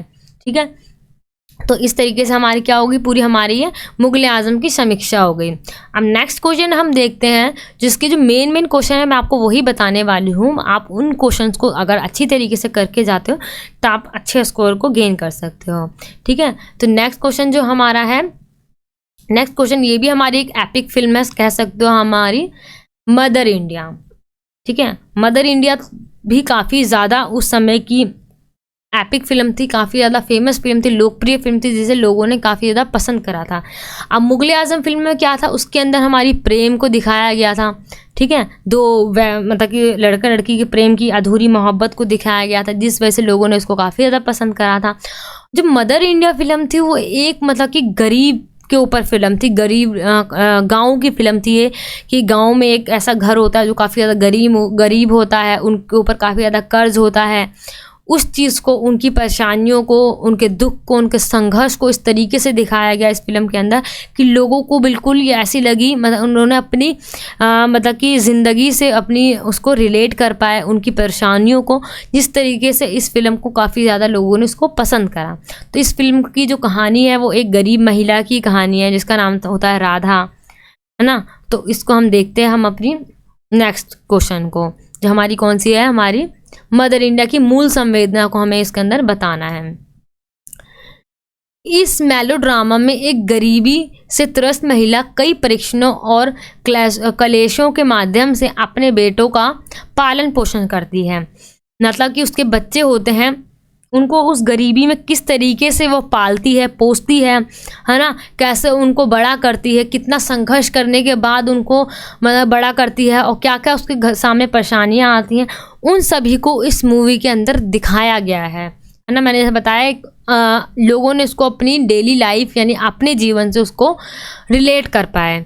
लेकिन संघर्ष कोई भी हो, हमेशा अपनी नैतिक संहिता पर ही कायम रहता है। फिल्म की शुरुआत वर्तमान में गांव के सेठ के लिए एक पानी की नहर को ख़त्म करने के साथ होती है। जो फिल्म की शुरुआत होती है वो भी एक गांव के मतलब नहर के सेट के साथ शुरू होती है, और उसकी जो एंडिंग होती है वो भी उसी से होती है। ठीक है, ये इस फिल्म की काफ़ी बड़ी खासियत है कि जहाँ से उस मूवी की शुरुआत की जाती है नहर के साथ, वहीं के साथ उस मूवी को समाप्त कर दिया जाता है, वहीं पर उसकी मतलब डी एंड हो जाता है। इस मूवी में जो मेन रोल रहा है, जो इसकी हीरोइन रही है वो राधा रही है। राधा एक्टर है, जो मतलब नरगिस हैं जो हीरोइन, उनका रियल नेम ये है, और उन्होंने राधा का रोल किया है। शादी के समय में जितना भी भुगतान होता है, जो भी खर्चा आता है, वो उनकी सास ने लिया था। ठीक है, शादी का भुगतान राधा की सास ने किया था, जिससे साहूकार सुखीलाल से ऋण मिला था। मतलब कि उन्होंने कर्ज लेके सुखीलाल से उनकी शादी को करा था। ये घटना गरीब और कठिनाई के चक्र को शुरुआत करती है, जिसे राधा सहन करती है। मतलब कि जो सुखीलाल होता है वही बाद में जाके उसको राधा को यानी काफ़ी ज़्यादा परेशान करता है और उनकी ज़मीन छीन लेता है, उन पे और भी ज़्यादा मतलब कि दबाव डालता है। इस वजह से इनकी जो यहीं से उनकी जो ज़िंदगी है, उनकी जो गरीबी का जो संघर्ष है उसकी शुरुआत हो चुकी होती है, जब उनकी सास उनसे ऋण लेती है, यानी ऋण लेती है, यानी उनसे कर्ज लेती है।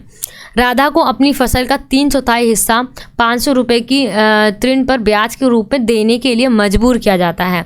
मतलब कि ऐसी शर्तें रखी जाती है साहूकार द्वारा। साहूकार यानी जो काफ़ी अमीर होता है गांव के अंदर, है ना, वो क्या करता है, लोगों को जब पैसे की ज़रूरत होती है उनको वो पैसा देता है। अब आगे क्या होता है, वो क्या करती हैं, जो उनके जो हस्बैंड होते हैं, उनके जो दोनों हाथ होते हैं राज कपूर के, वो क्या हो जाते हैं, वो काम करते वक्त कुचल जाते हैं, मतलब टूट जाते हैं, वो लूले कह सकते हैं हम। दोनों हाथ उनके कट जाने की वजह से वो घर में ही रहने लग जाते हैं, उनका काम बिल्कुल भी नहीं होता है, जिनको लोगों से काफ़ी ज़्यादा लज्जित होती है। मतलब उनको सुनना पड़ता था कि घर में ही पड़ा रहता है, कुछ भी काम नहीं है, ये है वो। जैसे अब किसी के कुछ भी बीमारी हो जाती है तो लोग उसे, बाहर के लोग काफ़ी ज़्यादा सुनाते हैं, तो ऐसे इनके साथ भी हो रहा था।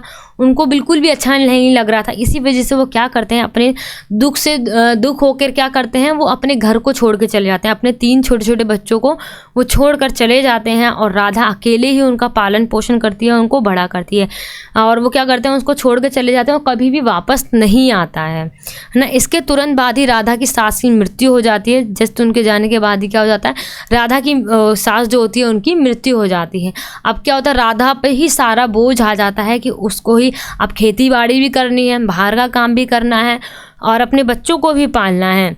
फिर उसी समय में क्या करता है, जो सुखीलाल होता है वो उसके सामने क्या करता है, राधा के सामने शादी का प्रस्ताव लाता है, लेकिन और कहता है कि अगर तुम मुझसे शादी कर लोगी तो जो भी तुम्हारा कर्ज है मैं उसको माफ़ कर दूंगा।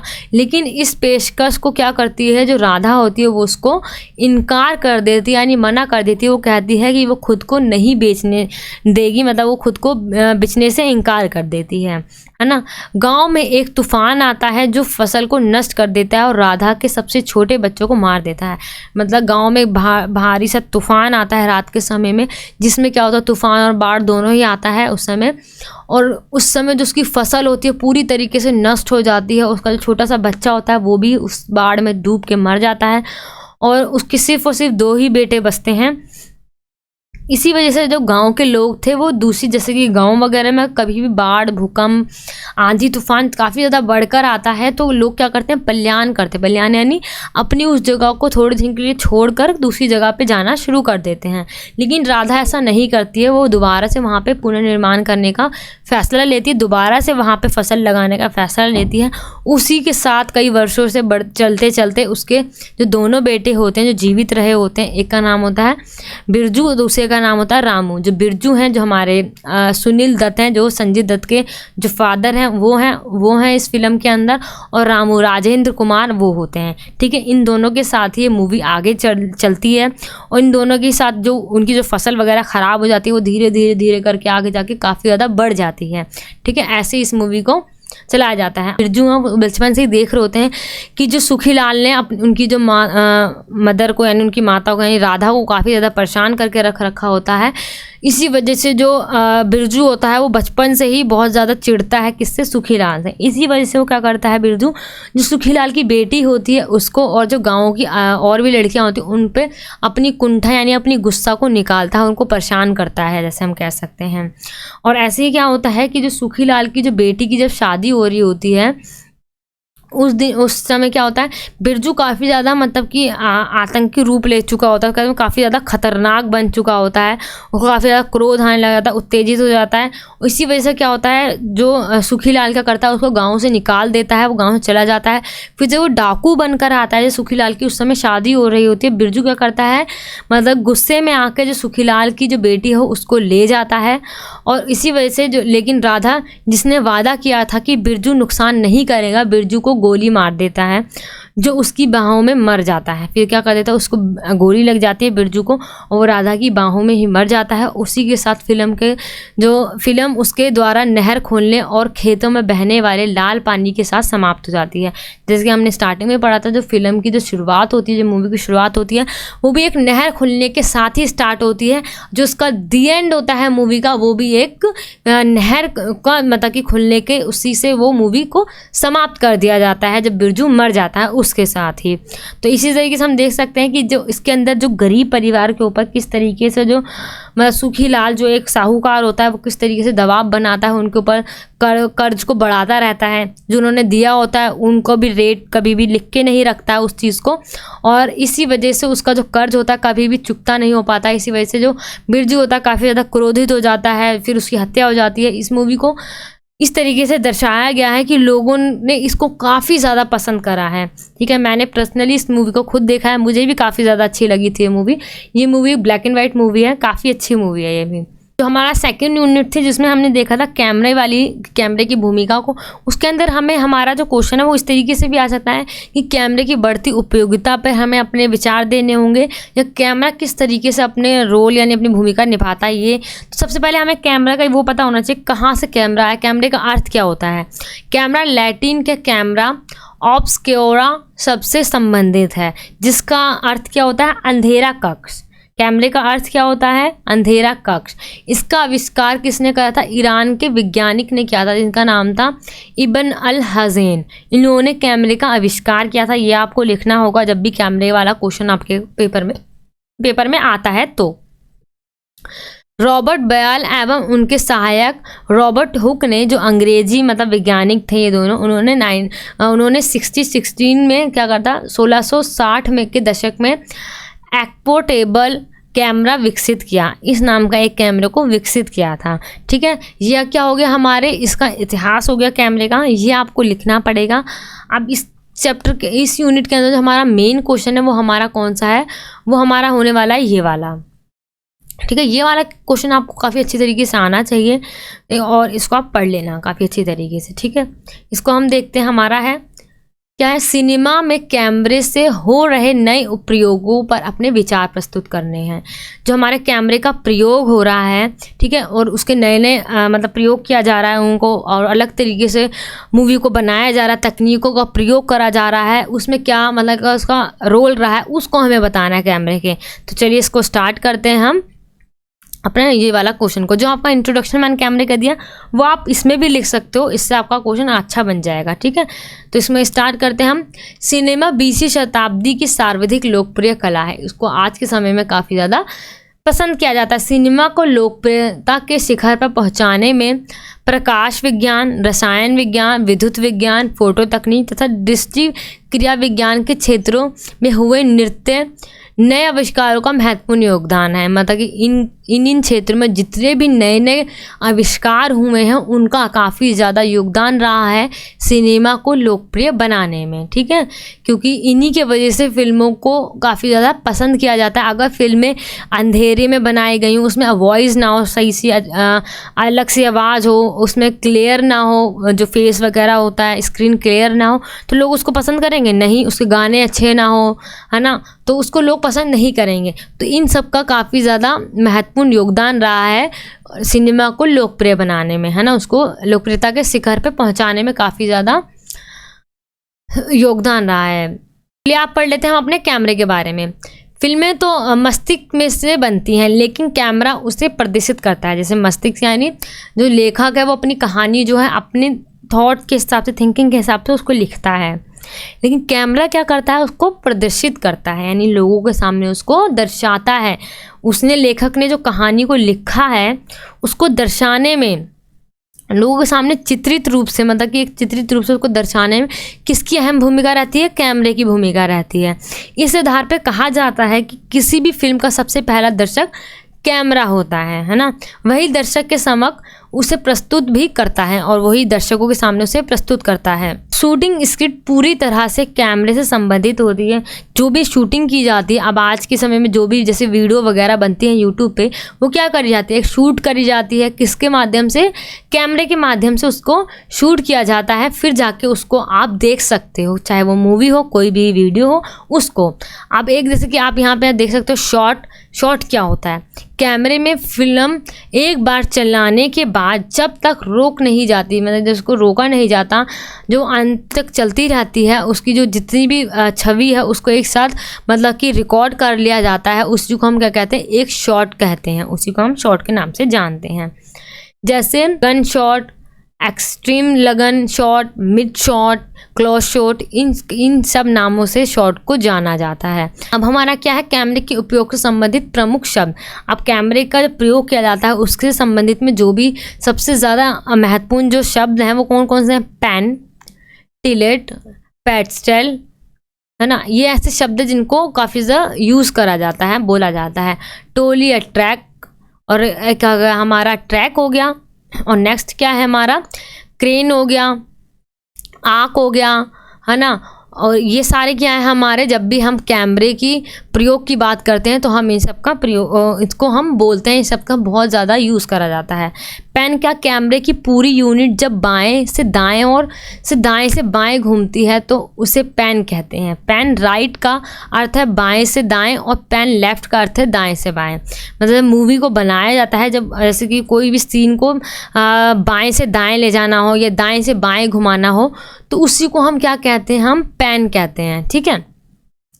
टिल्ट, लेंस की सहायता से होने वाला मूवमेंट। लेंस है जो कैमरे के आगे एक लेंस लगा हुआ होता है, उसके ज़रिए जो मूवमेंट होती है उसी को क्या कहते हैं, हम टिल्ट कहते हैं। इसमें कैमरा स्थिर होता है और लेंस घूमता है। जैसे आपने बड़ी बड़ी शूटिंग्स को देखा होगा, उसमें क्या होता है कि कैमरा एक जगह ऐसे ही स्टैंड में लगा रहता है, लेकिन जो ऊपर उसका जो लेंस लगा हुआ वो पूरे चारों तरफ घूमता है, जहाँ जहाँ शूटिंग हो रही तो उधर उधर वो घूमता है, तो वो क्या होता है हमारा टिल्ट, ठीक है, वो गया हमारा टिल्ट। अब क्या है हमारा नेक्स्ट, क्या है हमारा पेडस्टल। इसके अंदर क्या होता है, इस टर्म का अर्थ है कैमरे को स्टूडियो पेडस्टल से नीचे लाना या ऊपर उठाना।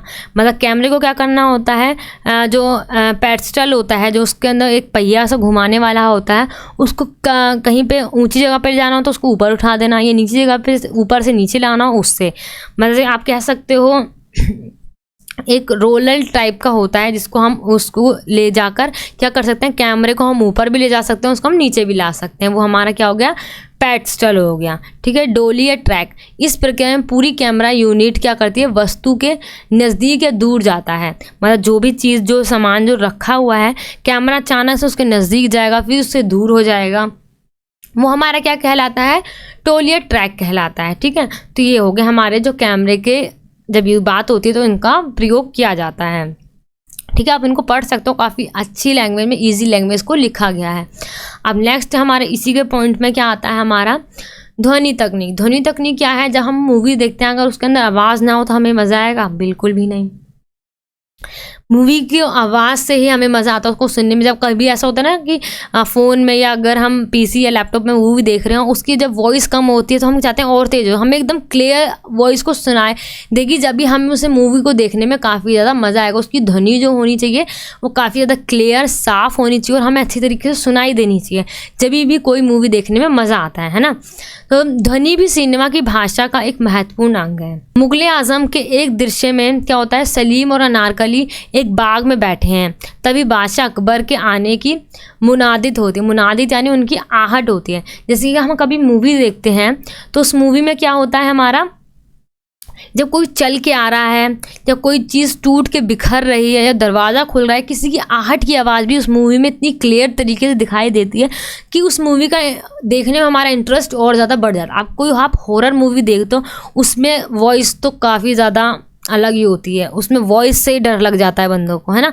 उसमें वॉइस को इतनी अच्छी तरीके से प्रयोग किया जाता है कि हॉरर मूवी लगती है, हाँ भाई हॉरर है, और असली में डर लगने लग जाता है लोगों को, देखने वालों को, है ना। तो आज के समय में तो टेक्नोलॉजी इतनी ज़्यादा बढ़ चुकी है कि इसका काफ़ी अच्छी तरीके से प्रयोग किया जाता है, लेकिन जब जब तकनीक का इतना ज़्यादा मतलब प्रचलन नहीं था, जब इतनी ज़्यादा तकनीक नहीं थी, जब भी इसको इतनी अच्छी तरीके से प्रयोग किया जाता था। मुग़ल आज़म में हम देख सकते हैं जैसे अकबर के आने की आहट को इतनी अच्छी तरीके से दिखाया गया है। जब अनारकली जब सलीम को गले की जो मोतियों की माला को पकड़ती है, झूल जाती है उस पर, तो वो टूट के बिखर जाती हैं। उस जो मोतियों की टूटने की जो बिखरने की जो ध्वनि थी उसको सुनाया गया। जैसे मोती जो है जब वो गिरता है टूट के, तो जो फर्श पे जब बिखर जाता है उसकी आवाज़ को भी, उसकी ध्वनि को भी इतनी अच्छे तरीके से उसमें दिखाया गया।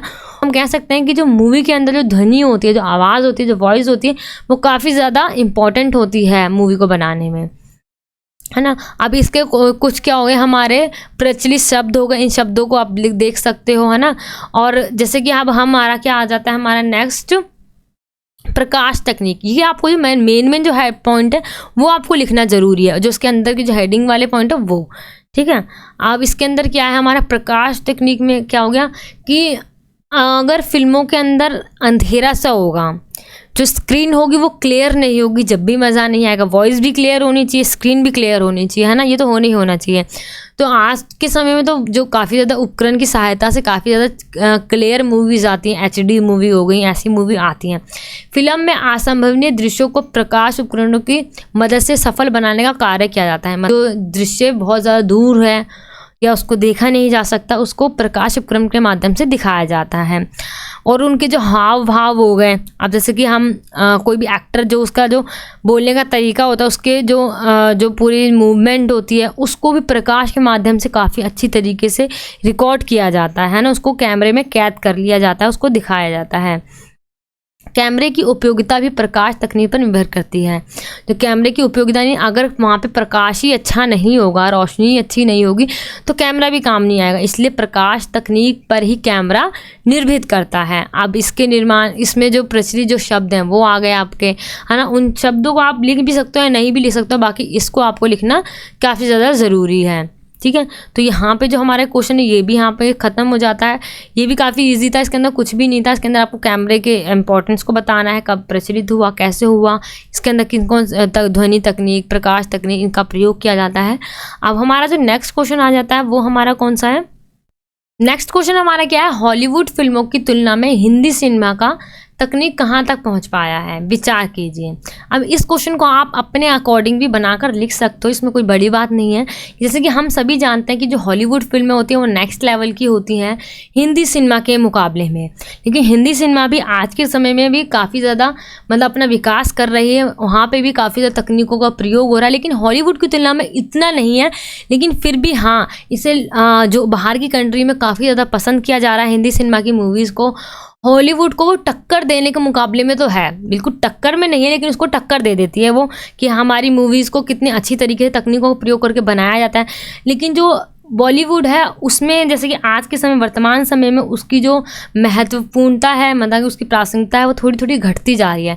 कि जो साउथ की जो मूवी है, मतलब कि जो दक्षिण साइड की इंडिया की जो मूवी है, उसका जो महत्व वो बढ़ता जा रहा है ना। जो हमारी टॉलीवुड मूवी, जैसे आज के समय में हमारी RRR मूवी हो गई, KGF चैप्टर 2 हो गई, ये कुछ ऐसी मूवी है, पुष्पा मूवी हो गई, जो अपना क्या कर रही है, स्थान को बढ़ाते जा रहे हैं। टॉलीवुड है वो अपना अलग ही स्थान को स्थापित कर रहा है और उसको लोग काफ़ी ज़्यादा इंडिया में पसंद कर रहे हैं, है ना। तो हिंदी सिनेमा को जो महत्व वो थोड़ा सा घट रहा है, लेकिन पूरी तरीके से नहीं घट रहा है, क्योंकि हिंदी सिनेमा इतना पुराना है, उसका इतिहास इतना लंबा है, उसको कोई भूल नहीं सकता। उसके अंदर ऐसी एपिक फिल्में बनाई गई हैं जिनको कोई चाह कर भी नहीं भूल सकता। उनके संगीत इतने प्यारे हैं, उनके संगीतकार इतने प्यारे हैं कि ना ही उनको भूला जा सकता है, ना ही उनको संगीतों को भूला जा सकता है ना। तो जो तकनीक की बात आती है, तो तकनीक के मामले हम कह सकते हैं कि जो हॉलीवुड है वो काफ़ी एडवांस लेवल का प्रयोग करता है, लेकिन उसको टक्कर में जैसे आज के समय में जो हमारे KGF चैप्टर 2 हो गई, RRR मूवी हो गई, उनमें सबका प्रयोग किया जा रहा है, लेकिन बिल्कुल उसके मुकाबले का नहीं किया जा रहा है। लेकिन फिर भी जो हिंदी सिनेमा है, जो भारत की जो मूवी है, वो उसको टक्कर देने के मुकाबले में है, उनको टक्कर दे रही हैं। लोग ऐसा मानते हैं कि मतलब कि कुछ आने वाले सालों में जो हॉलीवुड से भी आगे जाने वाला जो सिनेमा है वो हिंदी सिनेमा ही है, क्योंकि लोग सिर्फ इसे हिंदी सिनेमा को सिर्फ इंडिया में नहीं, बाहर की जैसे रशिया में हो गया, है ना, इंग्लैंड में हो गया, काफ़ी ज़्यादा, और पाकिस्तान में हो गया, इन जगहों पे काफ़ी ज़्यादा पसंद किया जाता है।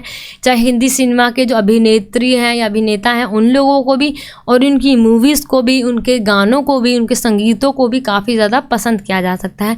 तो हम ये कह सकते हैं कि जो हिंदी सिनेमा का इतिहास है वो भी बहुत पुराना है। हिंदी सिनेमा के इतिहास के साथ साथ उसकी मूवी मुगले आज़म हो गई, मदर इंडिया हो गई, है ना, 2 बीघा ज़मीन हो गई, ये कुछ ऐसी मूवी हैं जिनके द्वारा मतलब कि हिंदी सिनेमा के इतिहास को रच डाला है, हिंदी सिनेमा को एक मतलब कि लोकप्रिय शिखर पे पहुंचा दिया है, जिसको पूरी दुनिया में बहुत ज़्यादा पसंद किया जाता है। तो इस तरीके से आप इस वाले क्वेश्चन को आप अपने आप बना के लिख सकते हो कि इसके अंदर कोई भी इतनी मुश्किल नहीं है कि हॉलीवुड और इनकी तुलना कैसे करनी है, हम इसको जानते हैं, है ना। तो यहीं पे हमारे जो सारे क्वेश्चन होते हैं वो ख़त्म हो जाते हैं, और आई होप आपको अच्छी तरीके से समझ में आ गए होंगे। अगर कोई भी डाउट होता है तो आप मुझे कमेंट सेक्शन में पूछ सकते हो। इस वीडियो के डिस्क्रिप्शन बॉक्स में ही आपको ये नोट्स मिल जाएंगे, आप इसको परचेज कर लीजिए। सभी क्वेश्चंस को आपको अच्छी तरीके से, डीपली तरीके से पढ़ना है, तो और इनको काफ़ी अच्छी तरीके से लिखा गया, आप इनको आसानी से पढ़कर समझ सकते हो। तो मिलते हैं नेक्स्ट वीडियो में। Thank you so much.